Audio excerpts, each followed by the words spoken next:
द्वंद्व कहाँ तक पाला जाए, युद्ध कहाँ तक टाला जाए। द्वंद्व कहाँ तक पाला जाए, युद्ध कहाँ तक टाला जाए। तू भी है राणा का वंशज, फेंक जहाँ तक भाला जाए। जी हाँ दोस्तों, मेरे पीछे आपको बैकग्राउंड में मिडिल ईस्ट, मध्य पूर्व का आपको मैप दिख रहा है। और वर्तमान में मध्य पूर्व में जो अशांति का माहौल बना हुआ है वो काफ़ी चर्चा में है। लगातार अखबार, सोशल मीडिया वगैरह पे ये चीज़ें ट्रेंड कर रही हैं।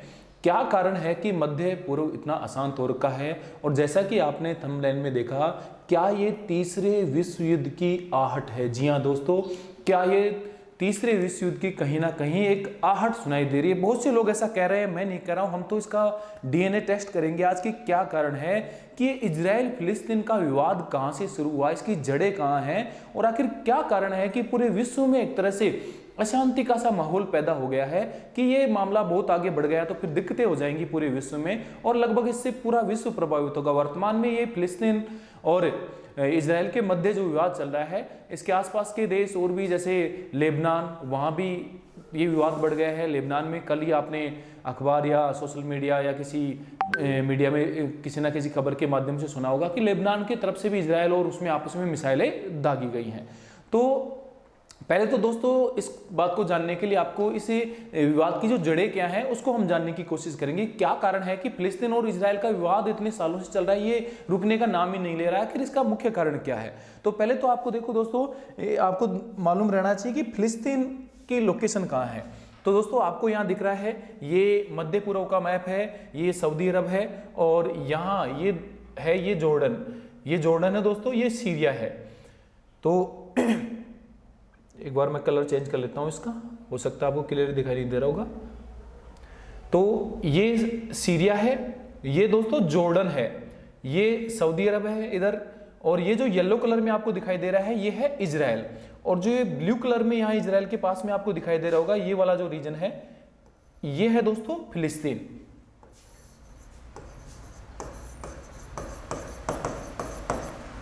और ये जो येलो कलर में आपको दिखाई दे रहा है ये है दोस्तों इजराइल। और ये इधर ये है आपको इजिप्ट, मिस्र, और इसके ऊपर जी ये जो ब्लू कलर में दिख रहा है आपको दोस्तों ये है लेबनान।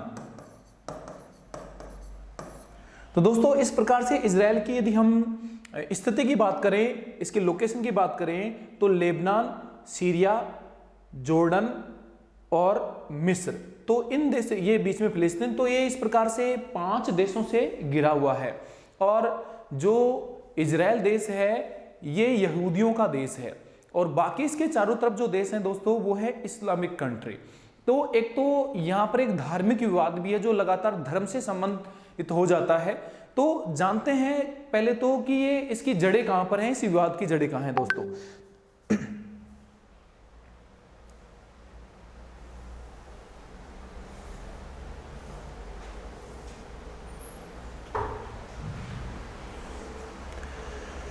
तो दोस्तों यदि बात करें हम, तो जो इजराइल है ये इजराइल पहले एक देश के रूप में नहीं था।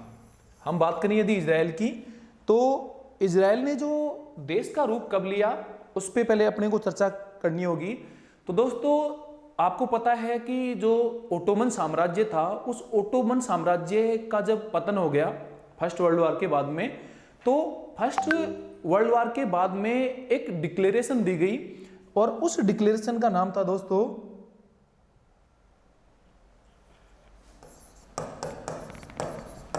बेलफोर डिक्लेरेशन। ये जो ऑथर बेलफोर इंग्लैंड के विदेश मंत्री थे, इनके द्वारा ये डिक्लेरेशन दी गई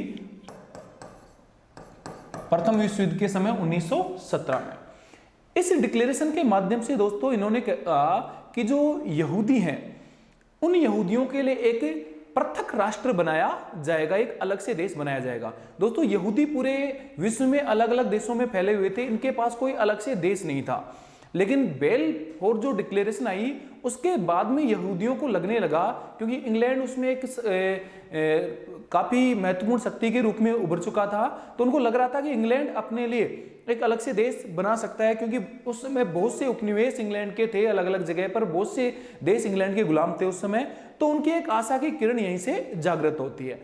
अब जो फर्स्ट वर्ल्ड वार था, ओटोमन साम्राज्य का पतन हो चुका था। उसके बाद में फर्स्ट वर्ल्ड वार के बाद में अलग अलग देशों में बहुत से नए नए देश भी बने थे उस समय, और जो राष्ट्रवाद की लहर थी वो अपने चरम पर थी उस समय अलग अलग देशों में। जैसे जर्मनी हो गया, इटली था, तो इनमें राष्ट्रवाद की लहर चरम पर थी। और वहीं पर यहूदियों में भी एक राष्ट्रवाद की भावना उत्पन्न हुई कि हमारा भी एक पृथक क्या होना चाहिए, राष्ट्र होना चाहिए। और दोस्तों जो इजराइल वर्तमान में है, ये वर्तमान जो जगह है इजराइल की, ये दोस्तों किसके अंतर्गत थी, यहां पर केवल फिलिस्तीन था।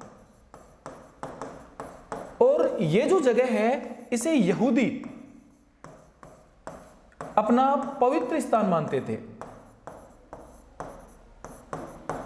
यानी कि वर्तमान में जो इजराइल है, जहां पर पहले केवल यहां पर कौन रहते थे दोस्तों, फिलिस्तीनी रहते थे, और यहूदी इसको अपना पवित्र स्थान मानते थे, अपना मूल जो जगह है वो इसी जगह को मानते थे। इसलिए जैसे ही बेलफोर डिक्लेरेशन आई और पूरे विश्व में, उससे पहले जो फर्स्ट वर्ल्ड वार चल रहा था और वो समाप्त भी हो गया, ओटोमन साम्राज्य का पतन हो गया, तो पूरे विश्व में एक राष्ट्रवाद की लहर चल रही थी और अलग अलग देशों का एकीकरण हो रहा था राष्ट्रवाद के नाम पर।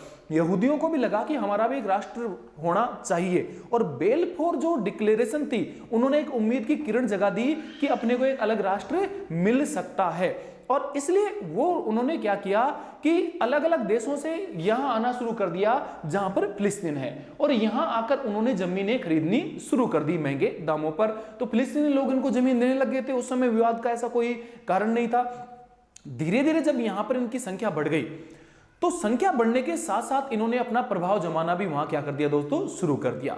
अब वो जैसे ही वहां प्रभाव शुरू कर दिया, तो फिर फिलिस्तीनियों के साथ इनका धीरे धीरे क्या शुरू हो गया दोस्तों, विवाद शुरू हो गया। उसके बाद में शुरू हो जाता है सेकेंड वर्ल्ड वॉर 1939 में। आपको पता है दोस्तों 1939 से 1945 तक सेकेंड वर्ल्ड वॉर चला था। अब सेकेंड वर्ल्ड वॉर शुरू हो जाता है। सेकेंड वर्ल्ड वॉर तक भी यहां तक यहूदियों के लिए कोई अलग से देश नहीं था। सेकेंड वर्ल्ड वॉर जब समाप्त हो गया, तो आपको पता है इंग्लैंड एक कमजोर हो चुका था उस समय, बहुत से उपनिवेश उसके लिए संभालना बड़ी मुश्किल स्थिति हो चुकी थी। अब वो कंट्रोल नहीं कर पा रहा था उपनिवेशों पर, और जो बेलफोर डिक्लेरेशन दी थी इंग्लैंड ने कि हम यहूदियों के लिए एक अलग राष्ट्र बनाएंगे, तो वो भी योजना ठंडे बस्ते में जा चुकी थी, और अब तक इनके लिए कोई राष्ट्र नहीं था। जब सेकेंड वर्ल्ड वॉर खत्म होता है, यूएनओ का उद्भव होता है, तो जब इंग्लैंड को लगा कि अब ये चीज उसके कंट्रोल में नहीं है, तो ये जो मामला है ये उसने ट्रांसफर कर दिया किसको, यूएनओ को। और यूएनओ में जो पश्चिमी देश थे, तो पश्चिमी देशों के प्रभाव के कारण, और यहां माना जाता है कि यूएनओ ने एक तरह से पक्षपात भी किया फिलिस्तीन के साथ, और उसके प्रभाव के कारण यूएनओ में मामला चला गया। यूएनओ ने यहीं से द्विराष्ट्र का सिद्धांत दिया कि दो राष्ट्र होंगे, फिलिस्तीन और इजराइल। और दोस्तों 1948 में इंग्लैंड के द्वारा ये जो फिलिस्तीन था, इस फिलिस्तीन का दोस्तों क्या कर दिया गया, विभाजन कर दिया गया और एक पृथक राष्ट्र बना दिया गया 1948 में दोस्तों। कौन सा, इजराइल। तो अब बड़ी इंपॉर्टेंट बात है दोस्तों, आपको ध्यान रखना है कि इजराइल पृथक राष्ट्र कब बना था, 1948 में।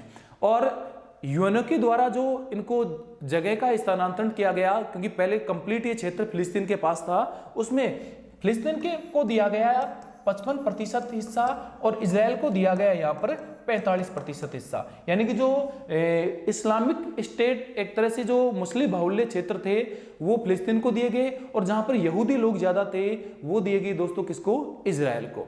लेकिन मामला यहीं पर समाप्त नहीं होता है। जैसे ही यहां पर यहूदियों को एक अलग राष्ट्र बन गया दोस्तों, 1948 में यहां जो जॉर्डन, सीरिया, लेबनान ये देश थे, इन्होंने संगठित होकर इजराइल पर क्या कर दिया, आक्रमण कर दिया, अटैक कर दिया। लेकिन इजराइल ने उसका मुंह तोड़ जवाब दिया, और उस समय इजराइल को इसका फायदा हुआ युद्ध का, क्योंकि उसने बहुत से क्षेत्रों पर दोस्तों क्या कर लिया, कब्जा कर लिया। और फिलिस्तीन का क्षेत्र जो 55% था, उससे भी थोड़ा क्या हो गया, कम हो गया। उसके बाद में दोस्तों लगातार फिलिस्तीन और इजराइल में यहां पर विवाद बढ़ता रहा और धीरे धीरे इजराइल अपनी शक्ति बढ़ाता गया।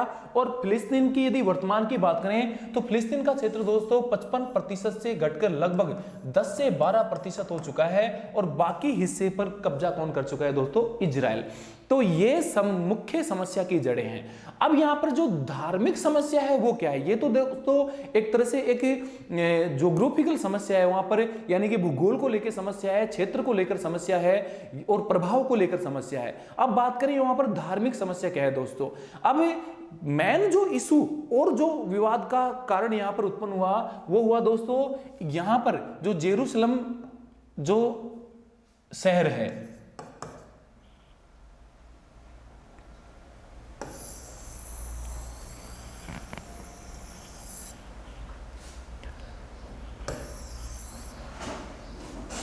तो दोस्तों जो जेरूसलम शहर है इसको एक पवित्र शहर माना जाता है। अब यहां पर जेरूसलम जो शहर है यहां पर एक मस्जिद है अल अक्सा, और यहीं पर एक और पवित्र स्थान है जिसे कहते हैं टेंपल माउंट। अब दोस्तों अल अक्सा मस्जिद है ये मुस्लिमों का पवित्र स्थान है और टेंपल माउंट जो है ये यहूदियों का पवित्र स्थान है।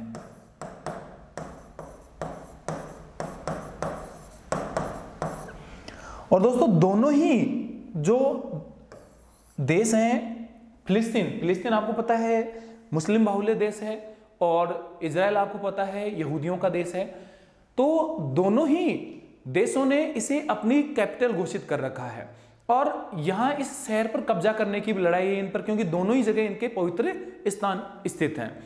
अब यदि बात करें अल अक्सा मस्जिद की तो मुस्लिम इसे मक्का और मदीना के बाद में अपना तीसरा सबसे पवित्र स्थान मानते हैं और जो यहूदी हैं वो टेंपल माउंट को अपना सबसे पवित्र स्थान मानते हैं। अब 9 मई को क्या हुआ यहाँ कि जो रमजान का पवित्र माह था वहां पर बहुत बड़ी मात्रा में मुस्लिम लोग वहां पर इबादत करने आए हुए थे और वहीं पर जो इजरायली सेना है, जो इजरायली पुलिस है, उसके साथ उनसे झड़प होती है। झड़प का मुख्य कारण क्या था दोस्तों? क्योंकि वहीं पर कुछ फिलिस्तीन बस्तियां थी जिनको हटाने का आदेश इजराइल सुप्रीम कोर्ट के द्वारा दिया गया था और उसका विरोध भी जैसे ही नमाज अदा की उन्होंने और जैसे ही बड़ी संख्या में मुस्लिम नमाज अदा करके बाहर आए तो उन्होंने इजराइल का इस बात पर विरोध किया, क्योंकि वो इजराइल के क्षेत्र में जो फिलिस्तीनी कुछ बस्तियां थी उनको हटाने का आदेश दिया गया था इजरायली सुप्रीम कोर्ट के द्वारा। जब उन्होंने इसका प्रोटेस्ट किया तो वहां पर उनके साथ झड़प हो गई इजरायली पुलिस के साथ और वहां पर आंसू गैस के गोले दागे गए और वहां पर हिंसा का भी प्रयोग किया गया और इसी वजह से फिर वहां पर दोनों ही अलग अलग रूप से फिलिस्तीनियों और इजरायलियों के मध्य वहां से विवाद उत्पन्न हो गया। अब इसकी वजह से मेन जो गाजा पट्टी है, अब दोस्तों गाजा पट्टी जो है इसकी चर्चा मैंने एक बार पहले भी की थी करंट अफेयर्स क्लास में। तो ये गाजा पट्टी जो है ये मिस्र और मेडिटेरियन सी से लगता हुआ क्षेत्र है जिस पर एक चरमपंथी गुट हमास का नियंत्रण है। हमास दोस्तों ये फिलिस्तीन का ही, ये फिलिस्तीनी चरमपंथी गुट है जिसे इजरायली जो है सरकार है वो एक आतंकवादी गुट मानती है। तो जो हमास है, अब ये मुद्दा जब हुआ, दोनों में विवाद हुआ अल अक्सा मस्जिद का जो कंपाउंड था उसमें, तो हमास ने क्या किया कि गाजा पट्टी से मिसाइल अटैक शुरू कर दिए। किस पर दोस्तों? इजराइल पर। हालांकि इजराइल के पास एक बेहतरीन वायु रक्षा प्रणाली है आयरन डोम, जिसकी भी चर्चा कर चुके हैं हम, तो उसकी वजह से वहां पर मिसाइलों से ज्यादा नुकसान नहीं होता है, क्योंकि वो हवा में ही जो दुश्मन मिसाइलें हैं उनको आयरन डोम प्रणाली के द्वारा नष्ट कर दिया जाता है। लेकिन दोस्तों हमास की तरफ से जब लगातार रॉकेट दागे गए तो आयरन डोम प्रणाली की सटीकता पूरी 100% नहीं है। हो सकता है कि 90% मिसाइलों को रोक लेता है, फिर भी कुछ मिसाइलें आबादी क्षेत्रों में जाके गिर जाती हैं और उसमें कुछ इजरायली लोग मारे भी गए। उसमें एक भारतीय महिला की मृत्यु हुई थी, आपको पता है, आपने पढ़ा होगा या सुना होगा। तो इजराइल ने क्या किया? बदले की कार्रवाई की और उसने भी बहुत सी मिसाइलें गाजा पट्टी पर अटैक की। अब उनके पास आयरन डोम जैसी कोई प्रणाली नहीं है, इसलिए वहां पर नुकसान काफी हुआ। वहां पर बहुत से निर्दोष महिलाएं और बच्चे भी मारे गए उस कार्रवाई में, क्योंकि जब एक मिसाइल कहीं पर गिरती है तो उस पर किसी का नाम नहीं लिखा होता कि वो आतंकवादी को ही मारेगी, उसमें बच्चे और महिलाओं की भी काफी मात्रा में कैजुअलिटी हुई। अब यह मामला लगातार विश्व में पहुंच गया, सभी देश इसको लेकर चिंतित हो गए। क्यों? क्योंकि ये एक तरह से धार्मिक मामला था, इसलिए पूरे खाड़ी देशों में फैल गया। दोस्तों आपको पता है कि खाड़ी देशों में इजराइल के अलावा जितने भी देश हैं ज्यादातर इस्लामिक कंट्री हैं, तो अब ये उनके धर्म से सीधा सीधा जुड़ गया, क्योंकि वहां के लोग इसका प्रोटेस्ट करने लगे और सरकारें वहीं पर सुनते हैं जहां जनता में जो भावना चलती है, क्योंकि जो इस्लामिक देश हैं उन्हें अपने जनमानस की भावना की भी कदर करनी पड़ती है। अब चाहे ईरान हो, चाहे सऊदी अरब हो, यूएई हो, जॉर्डन हो, चाहे लेबनान हो, चाहे मिस्र हो, ट्यूनीशिया हो, सीरिया हो, तो इन सब देशों में दोस्तों क्या हुआ कि इजराइल के खिलाफ प्रोटेस्ट स्टार्ट हो गया, जनता ने शुरू कर दिया और सरकारों को भी स्टेटमेंट जारी करने पड़ गए कि इजराइल को अपनी कार्रवाई को बंद करना चाहिए, वरना फिर इसके नतीजे गंभीर हो सकते हैं। अभी सऊदी अरब ने, आपको पता है जो इस्लामिक कंट्रीज हैं उनकी जो ऑर्गेनाइजेशन है इस्लामिक जो कंट्रीज की, उसकी एक बैठक बुलाई थी और उसमें सऊदी अरब ने भी इजराइल को एक तरह से एक चेतावनी दी है कि इजराइल तुरंत अपनी कार्रवाई को रोके, वरना इसके गंभीर परिणाम हो सकते हैं। ईरान जो है, ईरान आपको पता है कि ईरान हमास को काफी सहायता दे रहा है, क्योंकि जो हमास चरमपंथी गुट है उसको हथियार वगैरह कहा जाता है कि इसको ज्यादातर सपोर्ट ईरान से मिलता है, क्योंकि दोस्तों ईरान और इजराइल भी एक दूसरे के प्रतिद्वंदी है। अब खाड़ी देशों में ज्यादातर प्रभुत्व किन देशों का है दोस्तों? या तो ईरान का है या फिर सऊदी अरब का है, क्योंकि खाड़ी देशों की जो राजनीति है वो ईरान और सऊदी अरब के आसपास ही घूमती है। अब सऊदी अरब हालांकि इस्लामिक कंट्री होने के नाते उसको इजराइल के खिलाफ स्टेटमेंट देना पड़ा, लेकिन सऊदी अरब के पर्दे के पीछे जो इजराइल से एक तरह से मित्रतापूर्वक रिश्ते बने हैं वो भी किसी से छुपे नहीं है, लेकिन उसे जनमानस की भावना को देखते हुए ऐसे स्टेटमेंट जारी करने पड़ते हैं। लेकिन फिर भी सऊदी अरब ने, जैसे हम बात करें अमेरिका की, आपको पता है अमेरिका किसके सपोर्ट में है? इजराइल के सपोर्ट में है। और अमेरिका का जो एयरबेस है उसके लिए जगह दे रखी किसने दोस्तों? सऊदी अरब ने। तो सऊदी अरब को मजबूरी वश इसकी खिलाफत करनी पड़ रही है और ईरान हालांकि खुले रूप में इसके हमास और फिलिस्तीन के साथ खड़ा है। अब बात करें दोस्तों हम कि इसमें भारत का स्टैंड क्या है, भारत किस के पक्ष में है? फिलिस्तीन के पक्ष में है या फिर इजराइल के पक्ष में है? दोस्तों बात करें यदि हम भारत की, तो आपको पता है कि जो इजराइल है, इस इजराइल की स्थापना यानी कि ये देश बना था कब दोस्तों? 1948 में। लेकिन 1948 में प्रधानमंत्री थे जो भारत के जवाहरलाल नेहरू, इन्होंने इजराइल को एक देश की मान्यता नहीं दी थी, क्योंकि वो फिलिस्तीनियों का पक्ष ले रहे थे उस समय, और उन्होंने उस समय कहा था कि एक तरह से जबरदस्ती कब्जा किया है उन्होंने यहाँ पर, तो एक स्टेट या एक देश की मान्यता नेहरू के द्वारा नहीं दी गई थी। लेकिन 1950 में दोस्तों भारत में जवाहरलाल नेहरू के द्वारा इजराइल को एक देश के रूप में मान्यता दे दी गई। हालांकि भारत और इजराइल के जो डिप्लोमेटिक रिलेशंस हैं वो उस समय आगे नहीं बढ़ पाए, क्योंकि भारत लगातार एक तरह से जो विस्तारवादी नीति थी उसके खिलाफ हमेशा से रहा है, और इजराइल ने भी एक तरह से कहीं ना कहीं विस्तारवादी नीति का ही प्रयोग किया था। उसके बाद में लगातार मामला चलता रहा और भारत के जो डिप्लोमेटिक रिलेशंस हैं उनकी मुख्य रूप से शुरुआत होती है दोस्तों 1992, जब भारत के प्रधानमंत्री थे पीवी नरसिम्हा राव।